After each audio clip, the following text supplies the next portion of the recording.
పవన్ కళ్యాణ్కు తెలంగాణ గురించి మాట్లాడే అర్హత లేదు, ప్రజాస్వామ్యం గురించి మాట్లాడే అర్హత కూడా లేదు. ఏంది చదువుకుండా ఆయన?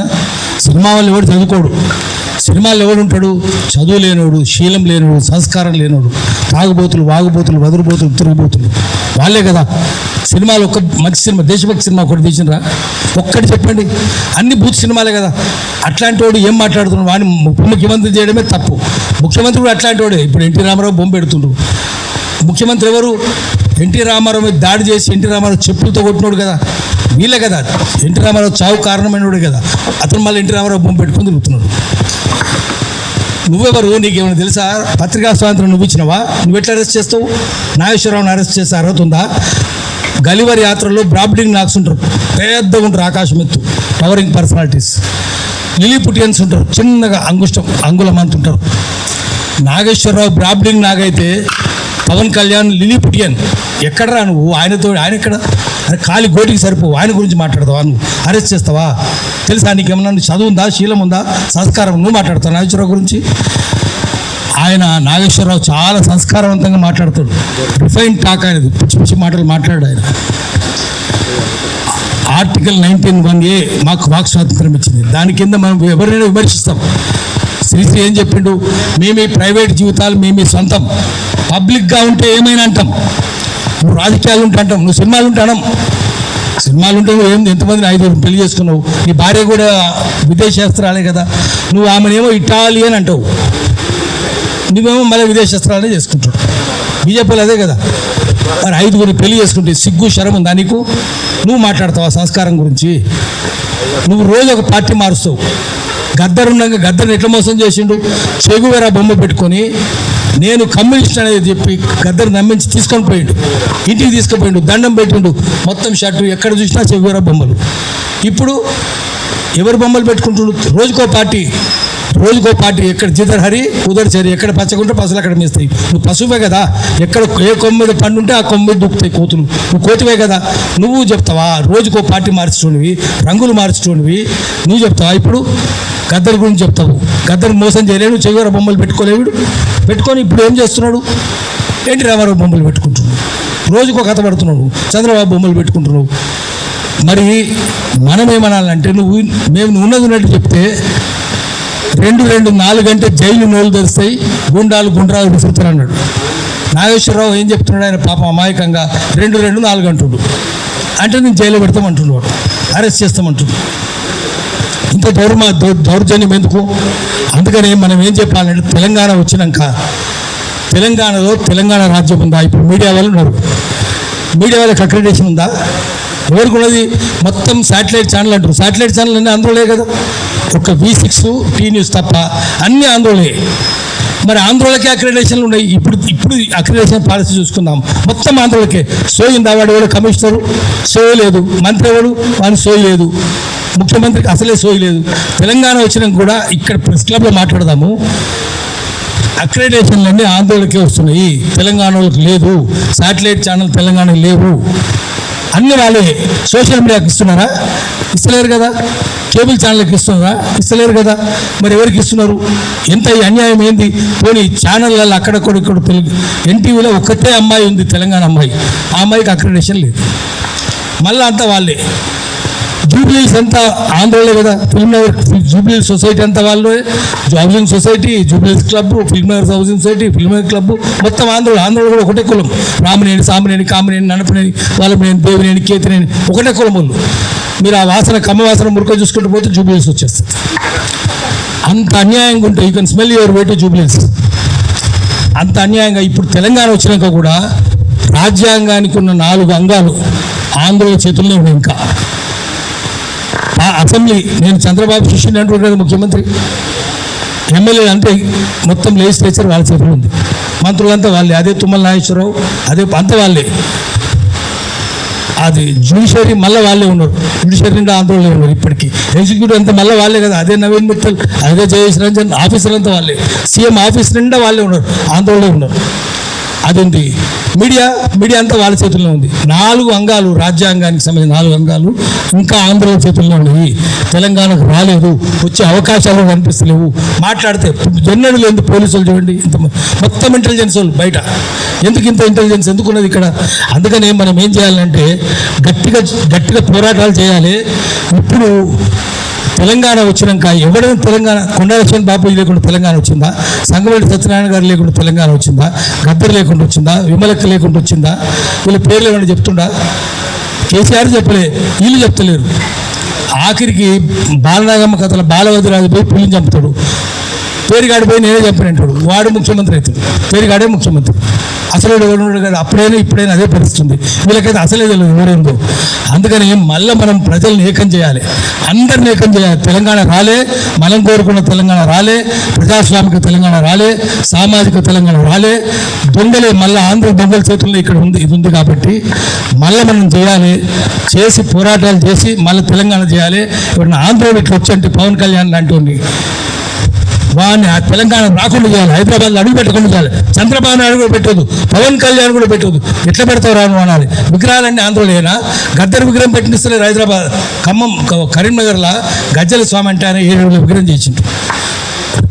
ఏడాది నరత నుంచి తిరుగుతుండు. గద్దర్ విగ్రహం పెట్టిస్తలేరు. హైదరాబాద్లో అంబేద్కర్ విగ్రహం పెట్టిస్తలేరు. హైదరాబాద్లో కూడా పెట్టిస్తలేరు. కానీ ఆంధ్రలో బొమ్మలు అయితే వస్తాయి.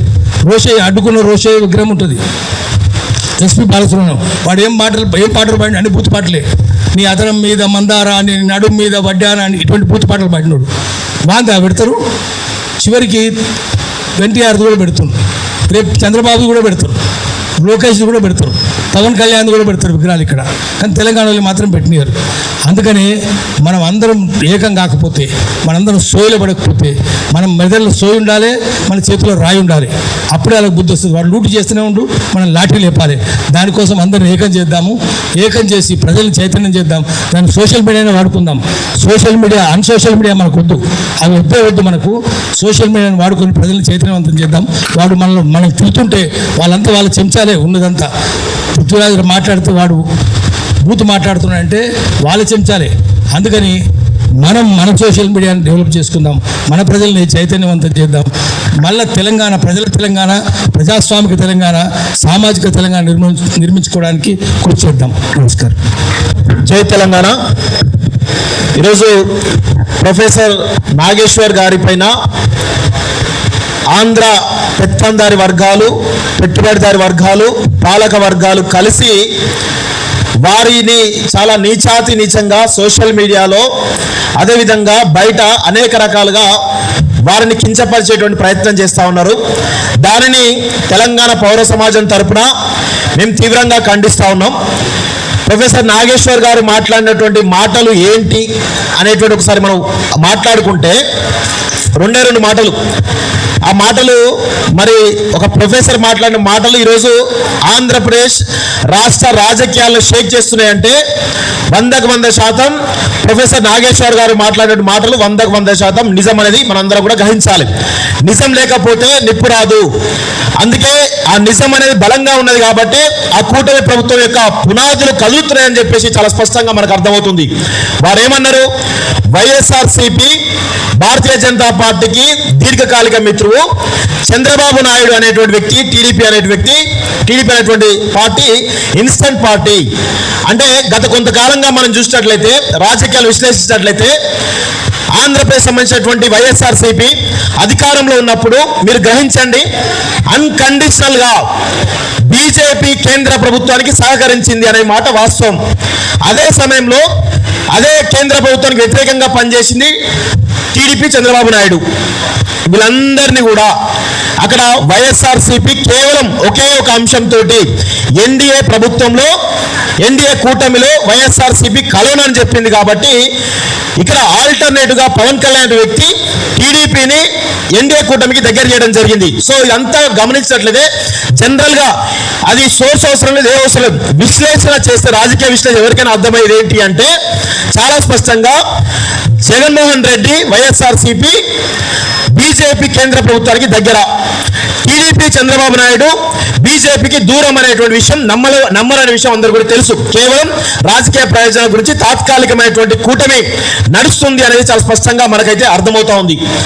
ప్రొఫెసర్ నాగేశ్వర్ గారు మాటలు వెనక్కి తీసుకున్నా అని చెప్పేసి చాలా స్పష్టంగా చెప్పినప్పటికీ కూడా గత 2 రోజులుగా ఈ యొక్క కోతి బ్యాచ్, వెకిలి బ్యాచ్, సైకో బ్యాచ్ అనేటువంటి ఆ కూటమి ప్రభుత్వంలో ఉన్నటువంటి 2 పార్టీలు ఏవైతే ఉన్నాయో చాలా దారుణంగా వ్యాఖ్యలు వెనక్కి తీసుకున్న తర్వాత కూడా ప్రొఫెసర్ నాగేశ్వర్ గారికి వారి యొక్క ఫోటోను మార్ఫింగ్ చేసి వైఎస్ఆర్సీపీ కండువా చేసి పేటీఎం బ్యాచ్ అని చెప్పేసి ఒక ప్రచారం చేస్తూ ఉన్నారు. నేను ఒకటే అడుగుతా ఉన్నాను, మీరు ప్రొఫెసర్ నాగేశ్వర్ గారి మీద ప్రచారం చేసే ముందు పవన్ కళ్యాణ్ కానీ చంద్రబాబు నాయుడు కానీ మీ యొక్క నియతి ఎలా ఉందో ఒకసారి అర్థం చేసుకోండి. మీ చరిత్ర తీసుకుంటే చంద్రబాబు నాయుడు వారి మామ ఎవరైతే ఎన్టీఆర్ నుంచి మొదలుపెట్టుకుంటే వారి కుటుంబ సభ్యులను మొదలుపెట్టుకుంటే ప్రతి ఒక్కరిని కూడా ఏ విధంగా అణచివేసి దారుణంగా నీచంగా అవమానించి పంపించడం ఈ 2 తెలుగు రాష్ట్రాలు దేశం మొత్తం కూడా చూసింది. పవన్ కళ్యాణ్ అనే వ్యక్తి గతంలో చేగువారు అదే ఆదర్శంగా తీసుకున్నాడు. గద్దర్ నా సొంత గద్దర్ ఐడియాలజీ నా ఐడియాలజీ అన్నాడు. కానీ ఇప్పుడేమో సనాతన ధర్మం అంటూ మాట్లాడుతూ ఉంటే ఈరోజు ఆ రాష్ట్ర ప్రజలు ఆ వెనుక నడుస్తూ ఉన్నారు. అంటే మీరు ఇష్టారీతిన మీ యొక్క రంగులు మార్చొచ్చు, కానీ నీతిగా నిజాయితీగా ఒక విశ్లేషణ చేసేటువంటి ప్రొఫెసర్ నాగేశ్వర్ గారి పైన ఇలాంటి అనుచిత వ్యాఖ్యలు చేస్తున్నారంటే మీ యొక్క దుర్నీతి ఏంది, దుర్బుద్ధి ఏంది అనేది చాలా స్పష్టంగా మాకు అర్థమవుతుంది. మీరు ఒకటే అడుగుతా ఉన్నారు. నిన్న పవన్ కళ్యాణ్ గారు ఏమన్నారు? పవన్ కళ్యాణ్ అదేవిధంగా మిగతా అంశాల గురించి ఒక రీసెంట్ డెవలప్మెంట్స్ గురించి చెప్తా క్లియర్గా. పవన్ కళ్యాణ్ గారు నిన్న ఏమన్నారంటే ఒక మీటింగ్లో మాట్లాడుతూ నాగేశ్వర్ గారిని అరెస్ట్ చేయడానికి పోలీసు వెళ్తుంటే నిన్ను వారించిన అని చెప్పిండు. ఇదే మాట అక్కడ ఆంధ్రప్రదేశ్ సంబంధించినటువంటి హోంమంత్రి వంగలపూడి అనిత వారి ట్విట్టర్ అకౌంట్లో ఇది ఫేక్ న్యూస్ అని చెప్తున్నారు. మరి ఫేక్ ఆంధ్రప్రదేశ్ పోలీసులు నిన్నంతా కూడా హైదరాబాద్కి వచ్చి ప్రొఫెసర్ నాగేశ్వర్ గారిని అరెస్ట్ చేద్దామనేటువంటి ఒక వార్త తెలంగాణ వ్యాప్తంగా పెద్ద ఎత్తున దావాలలో వ్యాపించింది. ఈ క్రమంలో తెలంగాణ సమాజం అంతా కూడా ఏకోన్ముఖులై ఒకే తాటిపై నడిచి ప్రొఫెసర్ నాగేశ్వర్ గారిని అరెస్ట్ చేస్తే మాత్రం ఊరుకునేది లేదని చెప్పేసి చాలా స్పష్టంగా చెప్పారు. అయితే ఆ వార్తలు అవాస్తవం అని చెప్పేసి ఆంధ్రప్రదేశ్ రాష్ట్ర హోంశాఖ మంత్రి వంగలపూడి అనిత గారు ట్వీట్ చేయడం జరిగింది. మరి అదే పవన్ కళ్యాణ్ నేను అరెస్ట్ చేయడానికి వెళ్తున్నా అని చెప్తే నేను వద్దని వారించా అని చెప్పేసి పవన్ కళ్యాణ్ చెప్పిండు. అంటే అదే రాష్ట్రానికి సంబంధించినటువంటి డిప్యూటీ సీఎం పవన్ కళ్యాణ్, హోంశాఖ మంత్రి అనిత మధ్య ఏ విధమైనటువంటి విభేదాలను ఒకసారి గమనించండి. ఎంత దుర్మార్గం ఇది! కావాలంటే ఒక వీడియో కూడా చాలా స్పష్టంగా ఉన్నది, వినిపిస్తా. అదేవిధంగా ఇప్పుడు ఏం మాట్లాడుతున్నారు? సోర్స్ గురించి మాట్లాడుతున్నారు. సోర్స్ కావాలట వీళ్ళకి. ఒక రాజకీయ విశ్లేషకుడు తన యొక్క జ్ఞానంతో రాజకీయాలు విశ్లేషిస్తూ ఉంటే ఆయన చెప్పిండు హై లెవెల్ సోర్స్ అని చెప్పిండు. ఇప్పుడు ఆ సోర్స్ గురించి చెప్పండి అని చెప్పేసి ఆయన పైన ఒత్తిడి వేస్తూ ఉన్నారు. మేము ఒకటే అడుగుతా ఉన్నాం, ఇదే పవన్ కళ్యాణ్ సంబంధించినటువంటి పవన్ కళ్యాణ్ జనసేన పార్టీ గతంలో వైఎస్ఆర్సీపీ అధికారంలో ఉన్నప్పుడు వాలంటీర్ల వ్యవస్థ వల్ల 30,000 మంది అమ్మాయిలు కనబడకుండా పోయిందని చెప్పేసి అన్నాడు. మరి ఆ 30,000 మంది అమ్మాయిలు కనబడకపోయినని చెప్పేసి గత ప్రభుత్వం చెప్పినటువంటి వీళ్ళు ఇప్పుడు పవన్ కళ్యాణ్ డిప్యూటీ సీఎంగా ఉన్న ఆంధ్రప్రదేశ్కి మరి పవన్ కళ్యాణ్ మరి 30,000 మంది అమ్మాయిల పైన ఎలాంటి విచారణ చేసినా మేము అడుగుతాం. ఏ సోర్స్ తోటి మీరు ఆ యొక్క కామెంట్ చేశారు? ఇప్పుడు ఆ విచారణలో ఏముంది? దానికి సంబంధించిన విషయంలో ఒకసారి క్లియర్గా మీకు కొన్ని విషయాలు చెప్తా.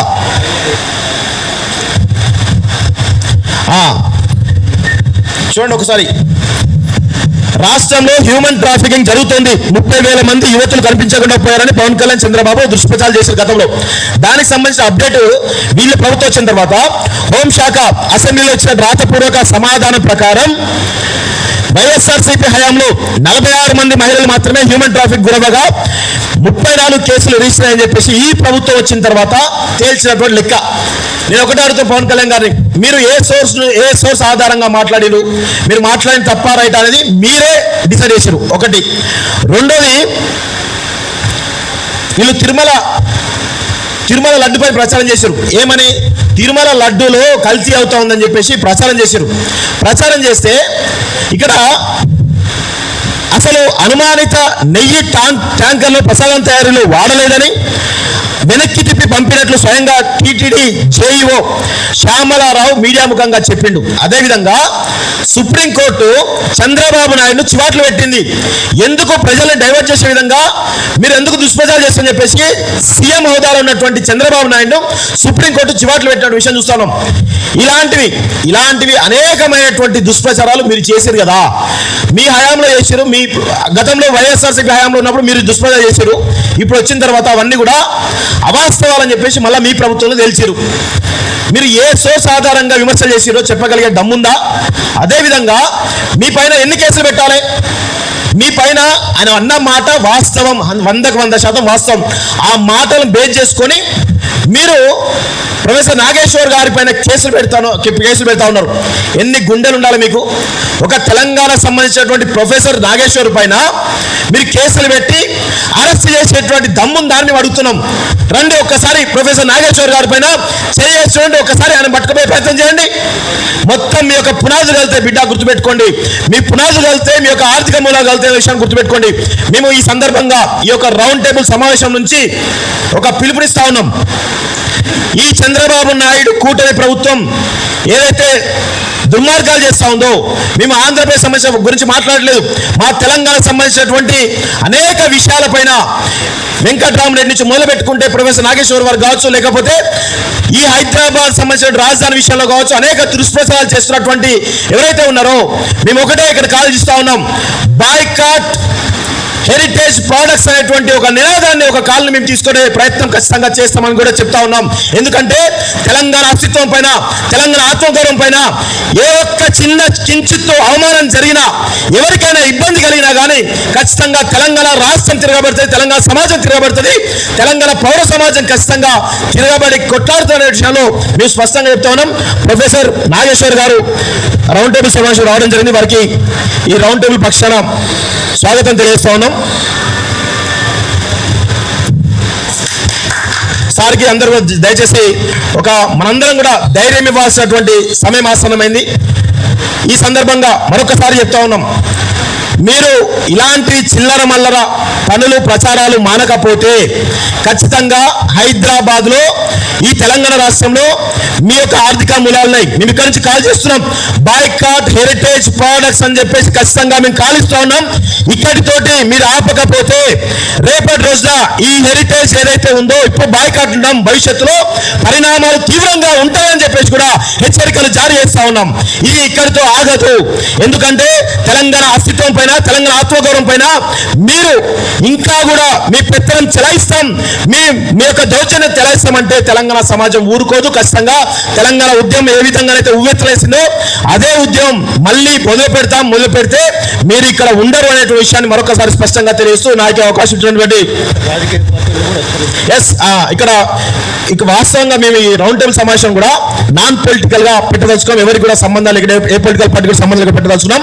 నేను ఒకటే అడుగుతున్నాను, కాంగ్రెస్ పార్టీని, భారతీయ జనతా పార్టీని, భారతీయ రాష్ట్ర సమితిని, కమ్యూనిస్టు పార్టీలను, అదేవిధంగా జన సమితిని, రకరకాల వివిధ రాజకీయ పక్షాలు ఏవైతున్నాయో మీరందరూ కూడా తెలంగాణ పౌరులే అయితే, తెలంగాణ రక్తమే మీలో పారితే ప్రొఫెసర్ నాగేశ్వర్ గారికి మద్దతుగా ఇక్కడ జరుగుతున్నటువంటి ఏదైతే ఆంధ్ర ఆధిపత్యం ఈరోజు తెలంగాణ మీద చూపిస్తున్నారో మీరందరూ కూడా ముక్త కంఠంతో పార్టీల పరంగా ఖచ్చితంగా ఖండించాలని చెప్పేసి కూడా ఈరోజు మేము కోరుతా ఉన్నాం. లేకపోతే మిమ్మల్ని కూడా చంద్రబాబు నాయుడు తొత్తులుగా, లోకేష్ తొత్తులుగా, పవన్ కళ్యాణ్ తొత్తులుగా మిమ్మల్ని చిత్రీకరించాల్సిన అవసరం ఉంటుందని చెప్పేసి కూడా ఈ రౌండ్ టేబుల్ పక్షాన మేము డిమాండ్ చేస్తా ఉన్నాం. మీరందరూ కూడా ప్రొఫెసర్ నాగేశ్వర్ గారికి మద్దతు తెలిపాల్సిన అవసరం అయితే ఉంది అని చెప్పి తెలియజేస్తూ ఈ అవకాశం ఇచ్చిన మీ అందరూ కూడా మరొకసారి ధన్యవాదాలు. జై తెలంగాణ. అందరికీ నమస్కారం. మీడియా అండ్ జర్నలిస్టులందరికీ కూడా నమస్కారం. ఈరోజు ప్రొఫెసర్ ఇంతకుముందు కూడా కే వెంకట్రామరెడ్డి మీద కూడా లోకల్ పోలీసు వాళ్ళతో సంబంధం లేకుండా కూడా ఆంధ్ర పోలీసులు వచ్చి ఆయన ఇంటి మీద రైడ్ చేసి ఆయన పట్టుకుపోవడం కూడా జరిగింది. అప్పుడు కూడా ప్రొటెస్ట్ చేసినా కానీ మన ప్రభుత్వం నిమ్మకు నీరెత్తిగా ఉంది. ఇమ్మీడియట్గా డిఐజీ స్థాయిలో ఇమ్మీడియట్గా ఆంధ్ర పోలీసులను పిలిచి మీరు మా పర్మిషన్ లేకుండా ఎట్లా వస్తున్నారని అడగటానికి బదులు ఆ విషయాన్ని విస్మరించడం ఇప్పుడు నాగేశ్వరరావు మీద కేసుకి దారితీసింది. ఈ తెలంగాణ వచ్చిన తర్వాత కూడా ఇప్పటికీ ఆంధ్ర వాళ్ళ పెత్తనం ఏ విధంగా నడుస్తున్నది, దానికి కేంద్ర ప్రభుత్వం ఏ విధంగా వాళ్ళకి సహాయ సహకారాలు అందిస్తున్నది మనం కొంచెం చూసినట్లయితే విషయం పూర్తిగా అర్థం చేసుకోవడానికి వీలవుతుంది. ఇప్పుడు ఈరోజు ఇంతకుముందు పొద్దు చెప్పినట్టు సాంస్కృతిక దాడి కూడా ఎట్లా మొదలవుతుందంటే, ఇంతకుముందు బాలసుబ్రహ్మణ్యం విగ్రహం ఇప్పుడు కూడా ప్రొటెస్ట్ చేసినా కానీ ప్రభుత్వం పట్టించుకోలేదు. ఈరోజు కేవలం జూబ్లీ ఎలక్షన్ సందర్భంగా ఈ రేవంత్ రెడ్డి ఇచ్చిన ప్రామిస్ ప్రకారం ఇప్పుడు అసలు మైత్రివనం దగ్గర మనుషులు నిలబెట్టడానికి కూడా జాగా ఉండదు. అటువంటి దాంట్లో మొన్న కమ్మ సంఘాలు పోయి అక్కడ ఈ ఎన్టీఆర్ విగ్రహాన్ని పెట్టడానికి చేస్తున్నారు, పెడతారు కూడా వాళ్ళు. అంటే ఇక్కడ తెలంగాణ లోపల ఆంధ్ర వాళ్ళకి ఇప్పటికే హైదరాబాద్ అనేది వాళ్ళ ఆధీనంలో ఉన్నట్టుగానే వాళ్ళు ఫీలింగ్లో ఉన్నారు. ఇప్పుడు ఇక్కడ రాజకీయ ఇంతకుముందు కేసీఆర్ అయినా ఇప్పుడు రేవంత్ రెడ్డి అయినా కానీ ఆంధ్ర పాలక వర్గాలకి అనుగుణంగా నడుస్తున్నారు కాబట్టి వాళ్ళు ఈ రకమైన దాడులు చేయడానికి ప్రయత్నం చేస్తూ ఉన్నారు.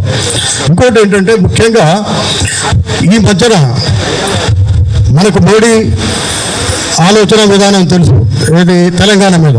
ఆయన అనేది ఏంటి, తల్లిని చంపి పిల్లని బతికిచ్చారు అనేది తెలంగాణ విషయంలో చాలా స్పష్టంగా చెప్పాడు. అట్లనే రీసెంట్గా తేజస్వి సూర్య అనే ఆయన ఇండియా పాకిస్తాన్ తోటి పిలిచాడు తెలంగాణ ఆంధ్రాని. అట్లనే చంద్రబాబు నాయుడు మేము కట్టుబట్టలతో మమ్మల్ని బయటకు నెట్టారని అన్నాడు. నిన్న మొన్న లోకేష్ కూడా ఏమంటాడు, మమ్మల్ని మెడలు పట్టి గెట్టేశారు తెలంగాణ వాళ్ళు అని దానికి చెప్తూ, అంటే ఈ రకంగా వాళ్ళు ఒక రకమైన క్యాంపెయిన్ మొదలుపెట్టారు.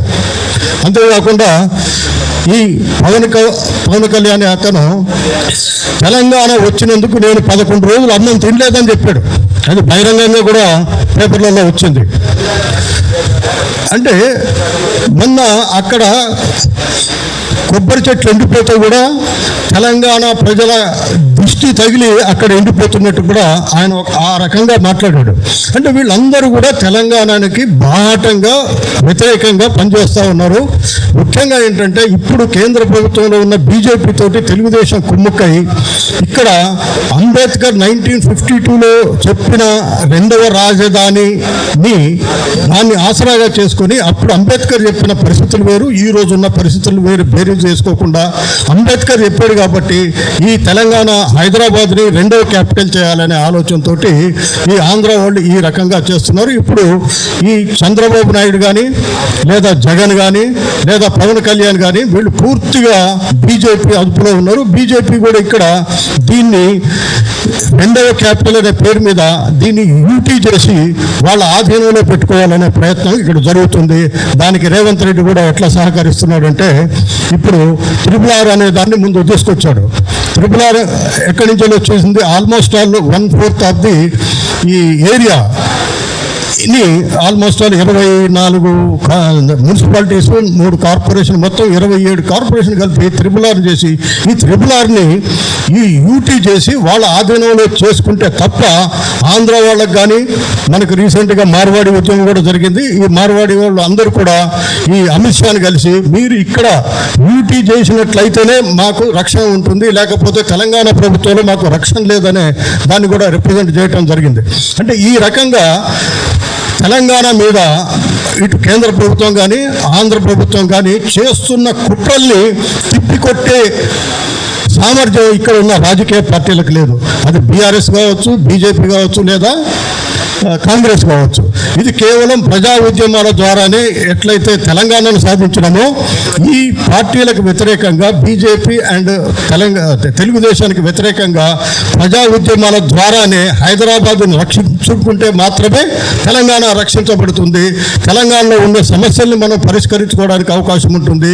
ఈరోజు కూడా రేవంత్ రెడ్డి బాహాటంగా కేంద్ర ప్రభుత్వంతో సహకరిస్తూ ఆయన ఒక ఇంటర్వ్యూలో చెప్తాడు, ఇది 2nd క్యాపిటల్ అయితే మీకేమైనా నష్టమా అని. అంటే మాకేం లేదా, ఢిల్లీలో ఉండే ఇన్ఫ్రాస్ట్రక్చర్ అంతా కూడా ఇక్కడ కలగజేసినట్లయితే మేము అప్పుడు చర్చకు సిద్ధంగా ఉంటామని చెప్పాడు. అంటే అట్లా దాన్ని క్యాపిటల్ని వ్యతిరేకిస్తానని మాత్రం చెప్పట్లే. అందువల్ల తెలంగాణ ప్రజలకి మేము అప్పీల్ చేసేది ఏంటంటే, నాగేశ్వరరావు అనేది మొదలుపెట్టారు వాళ్ళు. ఇంతకుముందు వెంకట్రామరెడ్డి మొదలుపెట్టారు, ఇప్పుడు నాగేశ్వరరావు మీద మొదలుపెట్టాడు.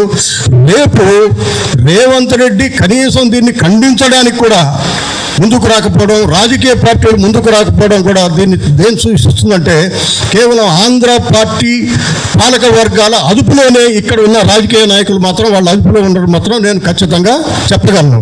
అందువల్ల ప్రజా ఉద్యమాలు, ప్రజా సంఘాలు, ఈ మీడియా అంటే మెయిన్ మీడియా కాదు, సోషల్ మీడియా ద్వారా మాత్రమే మనము ఈ భావజాలాన్ని ముందు తెలంగాణ ప్రజలకు చెప్పి తెలంగాణని కాపాడుకోవాలంటే ముందు హైదరాబాద్ను కాపాడుకోవాలి, తద్వారా తెలంగాణను కాపాడుకోవాలి. తెలంగాణ లోపల ఉన్న సమస్యల పట్ల మనం స్పందించి మాత్రమే ప్రజల్ని మనం సమీకరించడానికి అవకాశం ఉంటుంది. కాబట్టి ఈ అవకాశం ఇచ్చిన ప్రజలకి ధన్యవాదాలు. Thank you. నమస్కారం. వాస్తవానికి జనసేన పార్టీ వాళ్ళ ప్రెసిడెంట్ ఇద్దరు పీక్ ఫ్రస్ట్రేషన్లో ఉన్నప్పుడు నాగేశ్వర్ గారు ఒక పెద్ద పిడుగు లాంటి వార్త చెప్పిండు. ఏందయ్యా ఈ ఫ్రస్ట్రేషన్ అంటే, పక్క రాష్ట్రంతో పోల్చుకొని మనం కూడా సింగిల్గా పోటీ చేస్తే సీఎం అయ్యే వాళ్ళం, ఇలా డిప్యూటీ సీఎంగా కూర్చోలేకపోతుంటాం అనేది ఆయన మీద విపరీతమైన ఒత్తిడి జనసేన చేసింది. ఆ తర్వాత కంపారిజన్ మీడియా కథనాలు వచ్చిన తర్వాత చాలా ఫ్రస్ట్రేషన్లోకి జనసేన ప్రెసిడెంట్ వెళ్ళిండు. సో ఈ ఫ్రస్ట్రేషన్లో పోయి నాగేశ్వరరావు గారు అదే టైంలో పోయి అమిత్ షాని కలిశారు, జగన్మోహన్ రెడ్డిని అరెస్ట్ చేయమన్నారు, కుదరదన్నారని చెప్పేసరికి ఇది ఎటు తీసుకుపోవాలో తెలియక చివరికి మీ సోర్స్ ఏందో చెప్పండి అని నాగేశ్వర గారు మీ ఒత్తిడి చేసే స్థాయికి తీసుకొచ్చారు. వాస్తవానికి ప్రాంతీయ పత్రికల నుంచి అంతర్జాతీయ పత్రికల వరకు సోర్స్ చెప్పి వార్త రాయాలంటే 95% వార్తలు బ్యానర్ వార్తలు రానే రావు ఈ భారతదేశంలో కానీ ప్రపంచంలో కానీ. ఎందుకంటే మనకు సోర్స్ చెప్పే వ్యక్తి ముందుగా చెప్పేటప్పుడే చెప్తాడు, నన్ను కాపాడితేనే నేను మీకు ఈ సోర్స్ ఇవ్వగలుగుతానని. అట్లా సోర్స్ని కనుక బయట పెట్టుకుంటూ పోతే ఏ వార్త కూడా రాదు. ఇక్కడ నాగేశ్వర గారు కూడా చేసిన పెద్ద సాహసం ఏంటంటే, తాను తన 50 ఏండ్ల ఆల్మోస్ట్ 45 ఏండ్ల క్రెడిబిలిటీ కెరీర్ని కూడా పక్కన పెట్టి సోర్స్ని కాపాడే ప్రయత్నం చేశారు. నిజంగా కూడా ఇది పెద్ద సాహసం. ఎందుకంటే ఒక వ్యక్తి ఇన్ని సంవత్సరాలు నిలబెట్టుకున్న క్రెడిబిలిటీని, తన మాటని బేషరతుగా వెనుకకు తీసుకుంటున్నాడంటే అవతల ఎంత పెద్ద హై కాన్ఫిడెన్షియల్ సోర్స్ అయి ఉంటుందనేది మనం కూడా ఒకసారి ఆలోచించాలి. ఎందుకంటే జర్నలిస్టులకు సోర్స్ ద్వారానే ఎన్నో వార్తలు, ఇప్పుడు నేను ఒక 5-6 ఛానల్లో పనిచేసి ఎన్నో వార్తలు నా నమ్మకంతో మేనేజ్మెంట్ బ్రేకింగ్స్ వేసుకున్న సందర్భం ఉంటుంది. ఎందుకంటే అక్కడ కేవలం సోర్స్ అనేది చాలా ఇంపార్టెంట్. అట్లాంటి సోర్స్ని బయట పెట్టుకుంటూ పోతే ఏ జర్నలిస్ట్కి కూడా ఎలాంటి వార్త ఇంకా దొరకదు. సో నాగేశ్వర గారు సోర్స్ని కాపాడి చాలా మంచి ప్రయత్నం చేశారు. కానీ ఈరోజు ఆయన మీద వస్తున్న ఒత్తిడి వెనకాల రాజకీయంగా, ఎందుకంటే ఎప్పుడైతే రాజకీయ పార్టీలే సొంతంగా మీడియాలు నడపడం మొదలుపెట్టిందో అప్పటి నుంచే జర్నలిజంలో చాలా ఇబ్బందికర పరిస్థితులు వచ్చాయి. ఇవాళ మీరు చూడండి, ఏ ఛానల్ జర్నలిస్టు ఎలా మాట్లాడుతున్నాడు చెప్తే ఇది ఆ పార్టీ ఛానల్, ఇది ఆ పార్టీ పేపర్ అని చెప్పడానికి ఒక సెకండ్ కూడా మనకు పట్టదు. సో అట్లా పేటీఎం బ్యాచ్లు అనే వాళ్ళని తయారు చేసి మార్కెట్లోకి వదిలిన తర్వాత ఎవరికి పేటీఎం అనేది తెలుసుకోవడానికే చాలా టైం పడుతున్న నేపథ్యంలో నాగేశ్వర్ లాంటి సీనియర్ ఎంతో క్రెడిబిలిటీ ఉన్నాను. ఇక్కడ సీనియారిటీ కంటే కూడా ఆయన ఇప్పటివరకు ఎన్నడూ కూడా తన మాటని వెనక్కి తీసుకునే అవసరం రాని సందర్భంలో మొదటిసారిగా ఆయన తనను బేషరతుగా తాను విత్డ్రా చేసుకుంటున్నా చెప్పిన తర్వాత కూడా రాజకీయ దాడి జరుగుతుందంటే ఇది నాగేశ్వర్ గారిని భుజం మీద తుపాకీ పెట్టి ఇక ముందు ఎవ్వరు కూడా ఆంధ్రప్రదేశ్ రాజకీయాల గురించి మాట్లాడొద్దు. చాలా విచిత్రమైన వాదనలు చేస్తారు హైదరాబాద్ వాళ్ళకి ఆంధ్రప్రదేశ్ గురించి ఎందుకని.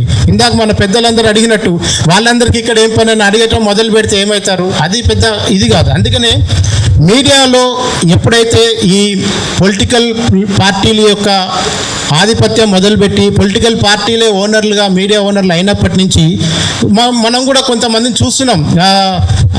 వన్ సైడెడ్గా వాదనలు చేసే ఛానళ్ళు పేపర్లు కూడా మనకు తెలంగాణలో కానీ ఆంధ్ర కానీ లేకపోలేదు.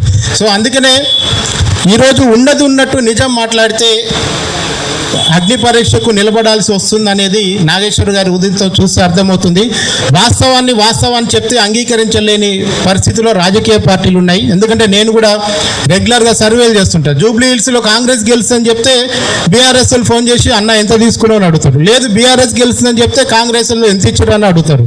లేదయ్యా బీజేపీకి డిపాజిట్ రావంటే బీజేపీ వాళ్ళకి కోపం వస్తుంది, మాకు డిపాజిట్ రాదా నువ్వెవడో చెప్పడానికని. అంటే ఎవ్వడు కూడా వాస్తవానికి కట్టుబడి ఉంటాడు.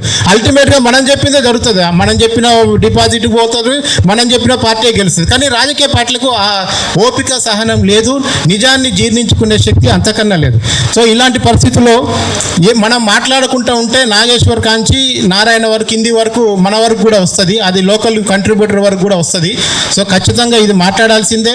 వీళ్ళు ఏదైతే దాడులు చేయాలనుకుంటున్నారో, అరెస్టులు చేయాలనుకుంటున్నారో వీటిని ప్రతిఘటించాల్సిందే. ఈ మున్ముందు ఈ తెలంగాణ పైన ఆంధ్ర మేధావులు, తెలంగాణ మేధావులు, లెఫ్ట్ మేధావులు, రైట్ మేధావులు అని ఒక వికృతమైన ధోరణితో మాట్లాడుతున్న వాళ్ళందరినీ కూడా ఖండించాల్సింది. Thank you. నాగేశ్వర్ గారి మీద కేసులు పెట్టారు కాకినాడలో అని చెప్పి మనం విన్నాము. అయితే నిజానికి ఆయన మాట్లాడిన సోర్సు అనే మాట వచ్చింది, కానీ నిజానికి ఆయన మాట్లాడిన మాటలు అంతకుముందు చాలామంది మాట్లాడారు, నేను చాలాసార్లు మాట్లాడాను. అంటే నిజంగానే ఆ సీన్ని ఊహిస్తే, ఒకవేళ ఆ సీన్ని ఊహిస్తే అందులో ఏమాత్రమూ తప్పు లేదు.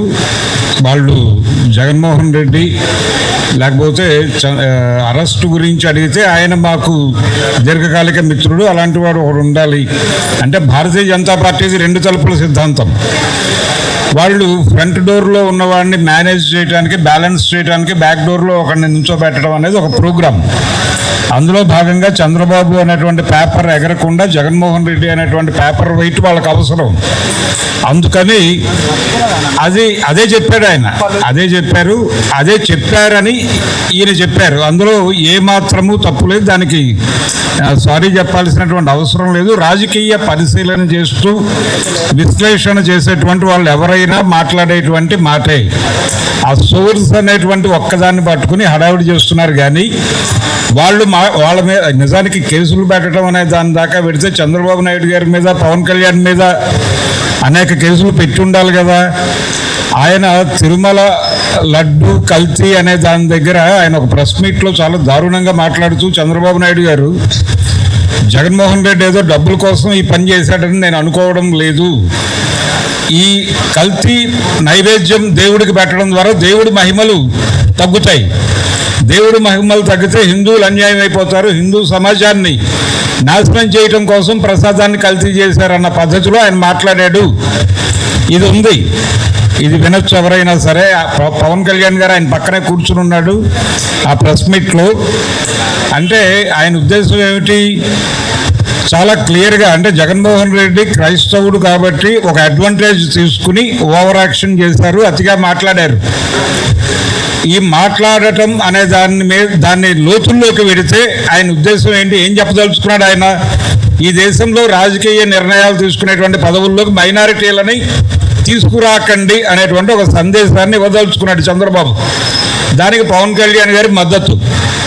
కాబట్టి మైనారిటీలు ఎవరు సీరియస్గా రోడ్డు మీదకి వచ్చి చంద్రబాబుని నిలబెట్టలేదే, కేసులు పెట్టి ఉండాలి కదా. ప్రెస్ మీట్ ఉంది ఇప్పటికీ, ఆయన మాట్లాడిన మాటలు టోటల్ ఆ డ్రామా అంతా వాళ్ళు డ్రైవ్ చేసినటువంటి పద్ధతి అదే. ఆయన బీజేపీకి చాలా సబ్మిసివ్గా ఉంటూ, చాలా అనుకువగా ఉంటూ, ఇప్పుడు మోర్ అంటే ఆయన గతంలో నమ్మదగని మిత్రుడే కానీ ఇప్పుడు చాలా నమ్మకస్తుడైనటువంటి మిత్రుడిగా తనని తాను ప్రూవ్ చేసుకోవడానికి ఏం చేయడానికైనా సిద్ధపడిపోతున్నాడు ఆయన. అలాగే ఈయన పరిస్థితి కూడా అదే, నేను మీకు అంతకంటే నమ్మదగినటువంటి మిత్రుడిని అని చెప్పుకోవడానికి ప్రయత్నం. మొన్న డీలిమిటేషన్ సందర్భంగా మనం చూసాం, ఆ బిల్లు సందర్భంగా బీజేపీ అంటే బాబు, జగన్, పవన్ అనేటువంటి అభిప్రాయం అందరూ మాట్లాడారు.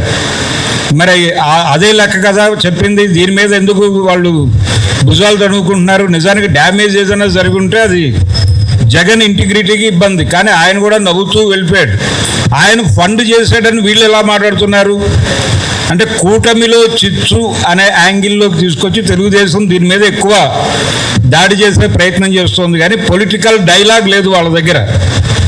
అందుకని ఆంధ్రప్రదేశ్లో చాలా స్పష్టంగా 3 ప్రాంతీయ పార్టీలు భారతీయ జనతా పార్టీ ఎన్డీఏ కాంపౌండ్లోనే ఉన్నాయి. అక్కడ యాంటీ ఎన్డీఏ స్టాండ్ తీసుకుని మాట్లాడేటువంటి ఒక పొలిటికల్ పార్టీ కూడా లేదు. మెయిన్ స్ట్రీమ్ ఎన్నికలలో పాల్గొంటున్నటువంటి, గెలుస్తున్నటువంటి పార్టీలకు సంబంధించి కండిషన్ అది.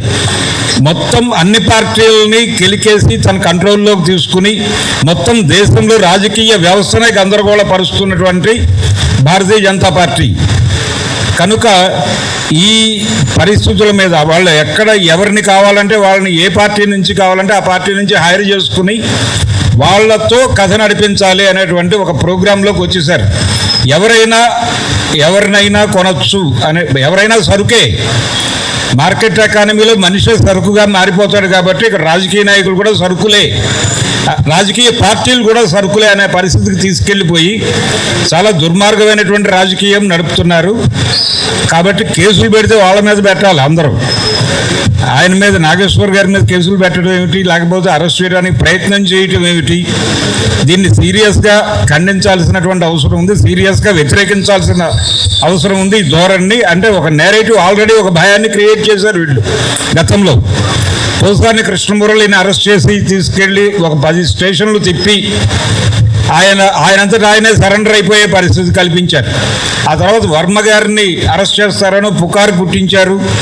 వచ్చారు ఇక్కడ హడావిడి, ఆంధ్ర పోలీసులు వచ్చారు, వర్మను అరెస్ట్ చేస్తున్నారు అని ఒక హడావిడి క్రియేట్ చేసి ఫైనల్గా ఆయనకి నోటీసులు సర్వ్ చేసి వెళ్ళిపోయారు. ఇప్పుడు కూడా అలాంటి డ్రామానే నడుపుతూ మేము ఏవైనా చేయగలం, ఎవరైనా ఎక్కడికైనా వెళ్ళి ఏమైనా చేస్తున్నటువంటి పరిస్థితి ప్రపంచం మొత్తం మీద నడుస్తోంది. అంటే అమెరికా వాళ్ళు స్ట్రైట్గా వెళ్ళిపోయి ఒక దేశాధ్యక్షుడిని పట్టుకెళ్ళిపోయిన సందర్భం మనం చూసాం. అలాగే వాళ్ళు బిన్ లాడెన్ని చంపినా లేకపోతే ఇంకొకళ్ళని చంపినా ఎవరి పర్మిషన్లు లేవు, స్ట్రైట్ అవే వెళ్ళి దాడులు జరిపారు, ఈవెన్ సద్దాం హుస్సేన్ మీద కూడా. కనుక విస్పరింగ్ క్యాంపెయిన్ చేయటము, గుసగుసల ప్రచారం చేయటము, జనాల బుర్రల్లో వాళ్ళు అనుకుంటున్నది నాటటము, ఈ పుకార్లు పుట్టించడం అనే ప్రోగ్రాం అమెరికా నుంచి చంద్రబాబు నాయుడు వరకు అందరూ చేస్తున్నదే. సద్దాం హుస్సేన్ని చంపడానికి వాళ్ళు ఏం చెప్పారు? ఆయన దగ్గర ఏదో జీవరసాయన ఆయుధాలు ఉన్నాయని చెప్పి ప్రచారం చేసి ఆయన చంపేసి లేవని తెలిసిందని చెప్పారు. ఇది పరిస్థితి. కనుక ఇది చిన్న విషయంగా చూడటం కాదు, ఆయన అన్నదానిలో తప్పేమీ లేదు, వాస్తవమే మాట్లాడాడు ఆయన. సోర్స్ అనే మాట ఒక్కటి తీసేస్తే అది చాలామంది చాలా సందర్భాల్లో మాట్లాడిన మాటలే. ఆయన అక్కడికి చాలా సబ్మిసివ్గా, పద్ధతిగా, సంస్కారవంతంగా సారీ చెప్పారు. అయినప్పటికీ ఏదో అరెస్ట్ చేస్తాం, అరెస్ట్ చేయొద్దని నేను ఆపానని పవన్ కళ్యాణ్ చెప్పడం, ఆవిడేమో ఇక్కడ పోలీస్ అధికారి మాట్లాడిన మాటలు ఫేక్ అని అక్కడ హోమ్ మినిస్టర్ గారు మాట్లాడటం, ఈ గందరగోళం కూడా వాంటెడ్గానే క్రియేట్ చేస్తున్నట్టు కనిపిస్తోంది. వీటిని సీరియస్గా పట్టించుకుని ప్రతిఘటించాల్సినటువంటి అవసరం అయితే ఉంది. నాకు నాగేశ్వర్ సార్ ఇప్పటికి ఉస్మానియా యూనివర్సిటీలో చాలా ఏళ్ళుగా పరిచయము. ఆయన మొదటి నుంచి కూడా ఒక ఇంటలెక్చువల్ ఫోర్స్గా స్టూడెంట్స్ యూనియన్స్తో కానీ, స్టూడెంట్ బాడీస్తో కానీ, టీచర్స్తో కానీ, విద్యా వ్యవస్థలో కానీ, ఇతర సంఘాలతో కానీ చాలా యాక్టివ్గా తన ఆర్గానిక్ ఇంటలెక్చువల్గా చాలా కాంట్రిబ్యూషన్ చేశారు. హీ హ్యాస్ ఎనామస్ రెస్పెక్ట్ మీడియాస్లోన కానీ, పౌర సమాజంలో కానీ. అయితే ఇటువంటి ఇష్యూ ఇన్ని ఏళ్లుగా విశ్లేషణ చేస్తున్న ఒక వ్యక్తి మీద పోలీస్ కేసు దాకా వచ్చింది అంటే చాలా ఆశ్చర్యం వేసింది నాకు. అది కూడా ఎటువంటిదంటే రాజకీయ సమీకరణాల గురించి మాట్లాడుతూ ఒక రకమైన ఇటువంటివన్నీ సబ్ టెక్స్ట్ అండర్లయింగ్ అన్నీ ఆయన ఎక్స్ప్లెయిన్ చేస్తూ ఒక మాట అన్నారు అంతే. అదే సందర్భంలో నేను ఒకటి పాయింట్అవుట్ చేయదలుచుకున్నాను. ఇప్పుడు ఈ వ్యవస్థ ఎట్లా పనిచేస్తోంది అన్న దానికి మనకి ఇది అద్దం పడుతోంది ఈ కేసు. ఇప్పటికి గత కొన్ని 10 సంవత్సరాల నుంచి మహిళా జర్నలిస్టుల మీద, మహిళల మీద ఇష్టం వచ్చినట్టు ట్రోల్ ఆర్మీస్ ఎట్లా పడితే అట్లా థ్రెటన్ చేస్తూ, రాస్తూ భయంకరమైన థ్రెట్స్ ఇస్తుంటే ఇంతవరకు పోలీస్ వ్యవస్థ ఒక్కరిని కనీసం షూ అన్నమాట లేదు. ఎవరు రంగంలోకి దిగి ఒక్కళ్ళని అరెస్ట్ చేసిన పాపాను పోలేదు. అట్లాంటిది ఒక రాజకీయ విశ్లేషణలో పవర్ సమీకరణాల గురించి క్యాజువల్ కామెంట్ పట్టుకొని ఇంత దాకా తీసుకొచ్చారు. ఇందులో ఇంకో విషయం ఏంటంటే, 2 రాష్ట్రాలకి పోలీస్ వ్యవస్థకి సమన్వయం ఉండి వీళ్ళు ఒప్పుకుంటేనే వాళ్ళు రాగలరు, వాళ్ళు చేయగలరు. ఈ 2 రాష్ట్రాలకి ఈ సమన్వయం ఏంటి, ఇంత దాకా ఈ విషయం రావడం ఏంటి అన్నది కూడా ఒక పెద్ద ఆశ్చర్యకరమైన విషయం. మనం గమనిస్తుంటే రెగ్యులర్గా ఈ మధ్య జరుగుతున్నది ఏంటంటే ఆంధ్ర రాష్ట్రంలో ఏదో ఒక పలికిమాలిన కొత్తగా సృష్టించిన పోట్లాటలు మాత్రం రాజకీయ పార్టీల మధ్య నిరంతరం జరుగుతోంది. అది ఇప్పుడు తెలంగాణకి ట్రాన్స్ఫర్ అయింది. మొన్నటిదాకా తిరుపతి లడ్డు అది పెట్టుకొని స్టార్ట్ చేశారు. ఇప్పుడు దీన్ని మనకు కూడా ట్రాన్స్ఫర్ చేస్తున్నారు. ఇప్పుడు మనకి రాజకీయ సమస్యలు లేవా దేశంలో అంటే SIR స్పెషల్ ఇంటెన్సివ్ రివిజన్ అని ఓటర్లని లక్షల మందిని ఓట్లను తీసేయబోతున్నారు. అవి ఈ 2 రాష్ట్రాల్లో ప్రక్రియ మొదలైంది. అయితే ఆ ప్రక్రియ గురించి ఎవరు మాట్లాడట్లేదు. చాలా మర్యాదపూర్వకంగా ఇంటలెక్చువల్గా ఒక విశ్లేషణలో ఒక క్యాజువల్ కమెంట్ని పట్టుకొని దాన్ని ఇంత దూరం తీసుకొచ్చి తిమ్మిని బమ్మి చేసి ఇంత పెద్ద ఇష్యూ చేసి మీడియా వాళ్ళకు కూడా అపారమైన ఇంట్రెస్ట్ ఇట్లాంటి వాటి మీద. SIR గురించి ఎవరన్నా మీటింగ్ పెడితే ఇంతమంది వస్తారా? దాని గురించి మనం మాట్లాడగలుగుతున్నామా? నాకు అది చాలా అంటే మన ఓటు హక్కు పౌరసత్వాన్ని తీసే ఒక ప్రక్రియ నడుస్తోంది. మొత్తం ఎలక్షన్ ప్రక్రియ ఒక ప్రశ్నార్థకంగా తయారైంది. దాని గురించి మనం చర్చించలేకపోతున్నాం ఈ దేశంలో. తిరుపతి లడ్డూలో ఏం కలిసింది అని చర్చలకి చాలా ఇంట్రెస్ట్. పవన్ కళ్యాణ్ ఏమంటున్నారు, ఇంకోళ్ళు ఏమంటున్నారు అన్న దాని మీద మన పబ్లిక్ డిస్కోర్స్ పూర్తిగా డిస్టార్ట్ చేసే ఒక పెద్ద దాంట్లో కొలాటరల్ డ్యామేజ్ అంటాం. దాంట్లో కొలాటరల్ డ్యామేజ్గా ఒక పెద్ద ఇమేజ్ ఉన్న వ్యక్తి మీద పడితే ఆ కొలాటరల్ డ్యామేజ్ ఆయన మీద పడి ఇప్పుడు ఆయన ఒక విక్టిమ్ ఈ విషయంలో. కానీ పొలిటికల్ డిస్కోర్స్ని సక్సెస్ఫుల్గా ఇంపార్టెంట్ విషయాల నుంచి మన పౌరసత్వము మన మనుగడకి సంబంధించిన విషయాలు మాట్లాడకుండా చేస్తే ఒక పెద్ద రాజకీయ ఎత్తుగడ కూడా నడుస్తోందని నాకైతే అనిపిస్తోంది. ఇటువంటివి కంప్లీట్ డైవర్షన్ ఆఫ్ పాలిటిక్స్. ఇటువంటి కమెంట్స్ 100 కమెంట్స్ విన్నాను నేను. అది కూడా ఆయన చెప్పింది ఎంత ఒక సెన్స్ ఆఫ్ హ్యూమర్తో ఒక క్యాజువల్ కమెంట్ లాగా ఆయన ఒక ఉదాహరణ లాగా చెప్పిన కమెంట్ని పట్టుకొని ఇంత పెద్ద ఎత్తున డిస్టార్ట్ చేసి ఆ పోలీసులు రావడం ఏంటి, అక్కడ నుంచి వ్యవస్థ అట్లా పనిచేయడం ఏంటి, ఇక్కడ వ్యవస్థ ఇట్లా పనిచేయడం ఏంటి, దీనికి ఏమన్నా అసలు అర్థం ఉందా? మనమందరం రాజకీయంగా ఇంట్రెస్ట్ ఉన్న వాళ్ళం కాబట్టి let us think about what is happening. ఈ ఇష్యూ ముసుగులో ఏం జరుగుతుందో కూడా మనం ఒక దృష్టి పెట్టాలని నేను కోరుతున్నాను. ఈరోజు ఈ సమస్య చూసిన తర్వాత నేను ఆంధ్రప్రదేశ్ నుంచి వచ్చాను. నన్ను ఎవరు పిలవలేదు.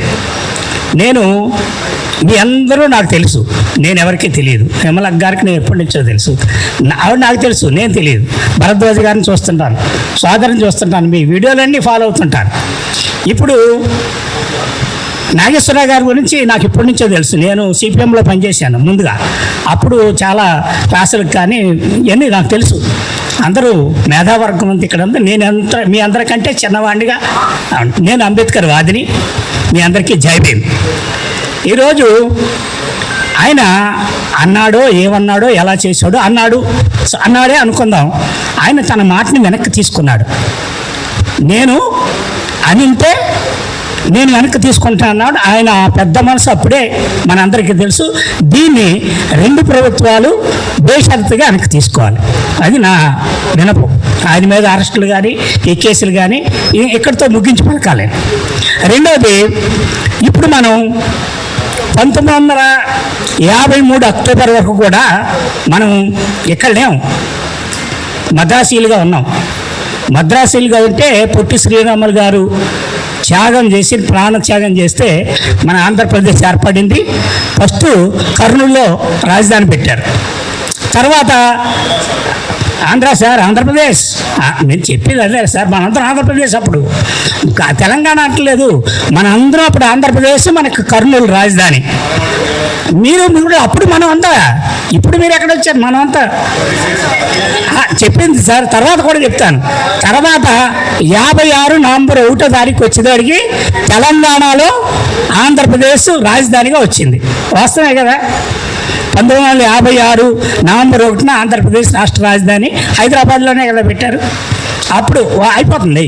అందు గురించి తర్వాత మనం 2014 జూన్ 2న 2 భాగాలుగా విడిపోయిన తర్వాత అప్పుడు మనం అందరం అప్పుడు చంద్రబాబు నాయుడు కానీ లేకపోతే రాజశేఖర రెడ్డి కానీ విజయభాస్కర్ రెడ్డి కానీ వాళ్ళందరూ కూడా తెలంగాణ వాళ్ళు చాలా తక్కువ మంది ఇక్కడ ముఖ్యమంత్రిగా చేసింది మీ అందరికీ తెలుసు.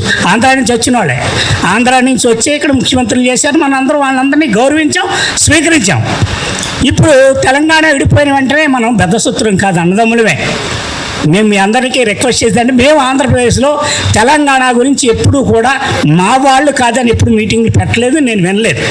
కానీ మీరు మాట్లాడుతుంటే వాళ్ళ విగ్రహం పెట్టొద్దు వీళ్ళ అంటే పెరియార్ రామస్వామి విగ్రహం మన ఆంధ్రప్రదేశ్లో తెలంగాణలో ఉంటుంది. డాక్టర్ బాబాసాహెబ్ అంబేద్కర్ది ఉంటుంది, ఆయన ఇక్కడ వాడు కాదు. బాబు జగన్జీవన్ రావు ఉంటుంది, జ్యోతిరావు పులే విగ్రహాలు ఉంటాయి. ఇన్ని విగ్రహాలు మహనీయులు కాబట్టి దేశం అంతా ఉంటాయి, మనం యాక్సెప్ట్ చేస్తున్నాం. మరి గతంలో ఎన్టీ రామారావు ఇక్కడ ముఖ్యమంత్రిగా చేశాడు కాబట్టి మనం అప్పుడు యాక్సెప్ట్ చేసాం. ఈరోజు మనం వ్యతిరేకిస్తామంటే కరెక్ట్ కాదేమో నా అభిప్రాయం. మిమ్మల్ని నేను కించపరచాలని కాదు. అంటే గతంలో మన పూర్వీకులు ఉంటారు, మన తాత ముత్తాతలు ఉంటారు.